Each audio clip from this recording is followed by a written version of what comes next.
Is a house in the historic district of Idaho Falls cursed with death? Tonight, I explore the many deaths that occurred in and around the death house on Elm Street. I'm Wally Fitch, and this is the Walk in Darkness podcast. We're hunting for a book written by a demon, and you're coming with us. This is the Walk in Darkness podcast. Hey, I'm glad you guys could make it back this week. I've got a couple of things to cover before we get started tonight. First, Sutton has decided she's not interested in co-hosting the podcast anymore. She may come on from time to time, but she feels more comfortable to be working the investigation from behind the scenes. So that's that. And second, the preacher left this on my hotline the other day. Wally Fitch, this is the preacher. Do you hear the chaos? You have brought this darkness upon us, but the Lord has put me in your path to stop you. I, too, am seeking the book of darkness to destroy it before you can find it and destroy us all. All right, so we looked into this, and apparently there have been some isolated incidents of anarchy occurring in various parts of the country, mainly in the small towns in the South. There's been some mild violence, some looting, a little bit of vandalism. Police in those areas, and this is according to the news reports, they're saying that these acts seem to be random and not organized at all, and that they have everything under control. My nemesis, the preacher, however, thinks otherwise, and as usual, blames me in my investigation for these acts. I don't know. For some reason, he blames me for everything evil in the world because he thinks my investigation is going to unleash some sort of darkness on us and it'll be hell on earth or some shit like that. I don't know. The thing is, though, this guy is dead serious. And I do believe that if this book exists and he finds it first, he will follow through with his threat to destroy it. So it's a good thing that we've got a head start, and Sutton and I are following every single lead, no matter how small, which brings us to the topic of tonight's show, the deaths that occurred in the house on Elm Street. Now, horror movies and urban legends have taught us to be scared of basements. Ooh, creepy basements. But in my experience, basements are no more haunted than any other part of the house. I mean, in other words, there isn't any more activity in the basement, or attic for that matter, than in any other part of the house. This house seems to be different. Now, Patricia mentioned the ghoulish things that happened in the basement. It was traumatic enough for her to refuse to talk about it. I mean, she hung up on me when I kind of pressed her for it and won't talk to me since. So we have that. Plus, when Sutton lived there, the door to the basement was always locked. But she woke up down there on her last night in a pool of blood. And when she came back to the house after going to the hospital, the door was closed and locked. So these things, since I started getting into this investigation, they've always nagged at me, begging me to look into the house to see what kind of connection, if any, there is to all of this. Now, when bad or strange things happen in a house, we automatically think, oh, it's haunted or it's cursed. But here's the thing about houses that I've learned in my many years of investigating the paranormal and the supernatural. Houses inherit a sort of personality based on the energy that it absorbs. So if a lot of bad things happen in it, it becomes filled with a lot of negative energy, which is then passed to the people who enter and live in the house. Now, I can usually read a house's personality pretty easily. I couldn't with this house. Granted, I wasn't in it all that long, just a couple of minutes, but, much like the Amityville house, there's something going on here and I'm just not quite sure what it is yet. Before we get into the deaths, I always like to kind of take a trip down memory lane and kind of look into the history of the house or the area, the property that I'm investigating. So this is what I learned. The house was built in 1920 and is located in the historic district of Idaho Falls. Now, most of the houses in the area were built around that time in the early 1900s. The streets in the area are lined with these large, beautiful trees. And it's basically, really just your average neighborhood filled with middle-income families. The house itself is about 1,700 square feet. That square footage does not include the basement or the converted attic. The attic was converted in 2002 into a large, very large bedroom with an outer sitting area, which is about the size, maybe a little smaller than the bedrooms on the main floor. The basement is semi-finished with a bedroom, a half bath, a utility room, and a laundry room. Now, the utility room used to double as the coal room, where they used to bring the coal in for the furnace. The main floor has 3 bedrooms, a small galley-style kitchen, a living room, and a full bath. Now, at some point, a dining room was added to the house off the kitchen in the back with stairs leading to the basement. The old dining room, which sat between the living room and the kitchen, they rearranged some doorways and they just added that to the living room, making it large and actually kind of creating this weird little oddball space. But anyway, as far as owners go, there haven't been a whole lot of owners to the house. One little fun fact is one of the early owners of our little death house here was a tombstone maker who made the tombstones in the basement. But other than that creepy little fact, the house is just your average run-of-the-mill family house. Average until about 1969. 1969 was the year that a shocking number of deaths started to occur in the house. The thing is, though, it's not just the number of deaths, but the oddity of the deaths. So I did a little research from 1969 to 1979. There were at least 18 deaths in this house. 6 of these deaths were connected to the family who owned the house at the time, the Harrington family. Frank and Madeline Harrington bought the house in 1961. A few years later, Madeline's sick mother, Agatha, we all know Agatha, she moved into the spare bedroom. Now, Agatha, she was the first to die in the house, possibly at the hands of a demon, if you listen to the demon tapes from a couple weeks ago. Now, that same demon is the one who allegedly wrote the book that we're looking for. A couple years later, a boy aged around 11 died in one of the rooms, presumably Christian's room.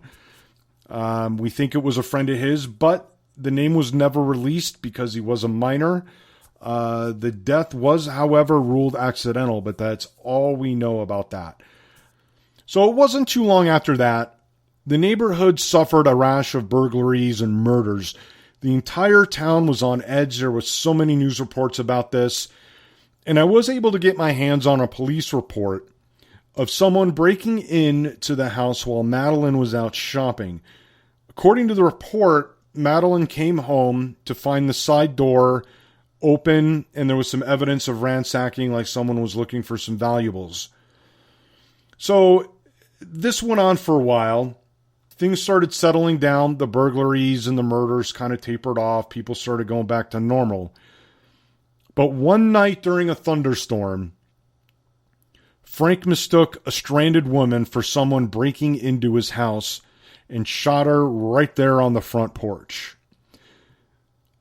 Now, in this police report, Frank said that he heard voices telling him to kill the intruder. Needless to say, Frank was found guilty of second-degree manslaughter and was sent to prison. That was about it. Things were kind of quiet for a couple of years. But then around 1976, 1977, things started to get a little interesting. So there was a mysterious fire that nearly killed Madeline and put her in the psych ward. Most of the damage was limited to Madeline's room. There was some smoke damage throughout the house. Madeline did suffer some minor burns, but for some reason that we haven't been able to determine yet, she was admitted to the hospital psych ward for evaluation. So let's fast forward a couple of weeks. It's right after Thanksgiving, early December. Ariel Langford, who lived across the street and was Christian's girlfriend, found the Harrington family priest, Father Martin Hanley, dead in his car parked in the driveway. The coroner's report ruled his death from myocardial infarction, heart attack. Not too long after that, on Christmas Eve, 1977, comes the ghoulish thing that happened in the basement. Now, I don't have much on this. I tried to get police reports of the incident, but I was denied. The only thing I can go by is what was reported in the local newspaper, which basically said police were called to the house at 6:33 p.m. Multiple calls reported screams coming from the house. When police arrived, they found Ariel and her brother Robbie standing on the porch. They were both in shock and covered with blood. Both were taken to the hospital, but they were released with no injuries. After searching the house, police found the bodies of Christian and Madeline in the basement, both covered in blood. The cause of death was never released, nor were any more details of what happened released to the public. So I think the only way we're going to find out what happened in that house is to, A, either get Madeline's sister Patricia to open up about it, or B, get a hold of Ariel and Robbie, see where they are, what's going on with them, and see if they can shed some light on what was going on. It's important to know, in case you missed any of the other shows, that Madeline's sister Patricia did take possession of the house in 1978. So here we are. It's the end of 1977. The death toll stands at 6. We got Agatha. We got the little boy. We got the stranded woman on the porch that Frank killed. We've got Father Hanley, Christian, and his mother Madeline. But we're not done. A few months later, on Easter weekend, police were once again called to the house for another horrifying scene. Now, we're still digging into this, but this is what we know. On Good Friday, calls to police reported 12 people in the backyard. Now, you ready for this? 12 people in the backyard laying in a crucifixion-like pose. Each of them had large puncture wounds on their hands and on their feet. And if that's not weird enough, those 12 bodies disappeared from the morgue on Sunday. Yeah, creepy, huh? Well, the house has been vacant since 1978, except for the few weeks that Sutton lived there. And this is where we have our 19th death. Sutton's unborn baby. Now, I know that there are those of you out there that don't believe her story. I've got the voicemails. I've got them. And you also don't think she was ever pregnant. I get it. The story's sort of hard to believe, but everything in this investigation is sort of hard to believe. The thing is, I do believe that she was pregnant. I do believe, and I'll get to why in a couple of minutes. But first I want to explore the idea if these deaths are even connected. 3 of the people were related. We've got Agatha, her daughter Madeline, and Madeline's son Christian. So we've got 3 generations. The question is, were all 3 killed by Surath? We know the official cause of death for Agatha was natural causes from an illness. But what about Madeline and Christian? We have no idea what's going on there. And is Patricia not telling us what happened because she's so traumatized or because she's scared? Next up, we've got Father Hanley. Now, he was the Harrington family priest. We're still looking into him, but so far we've determined that he was very close to the family and that he spent a lot of time at their house. Everything indicates he was also a respected member of the community and the church. The little boy's death. Now, I'm not sure how he figures into this just yet. Apparently, he was playing with Christian at the time of his death, but again, because he's a minor, details were never released to the public, so we have no idea how he died or what the circumstances were around that death. The woman on the porch that Frank killed. Now, at first, it seems random. Case of mistaking identity. You can see why that might have happened. But Frank mentioned to police that a voice told him to kill the intruder.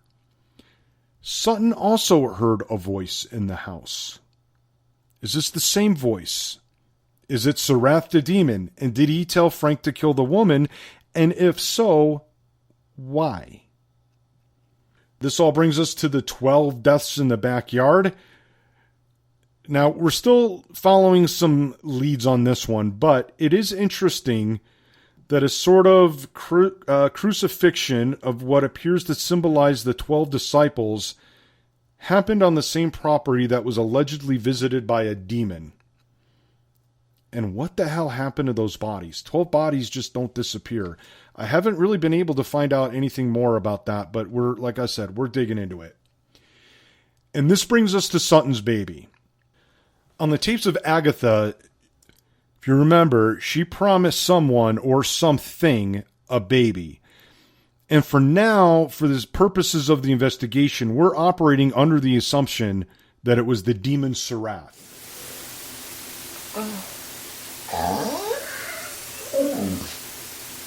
I gave you the baby.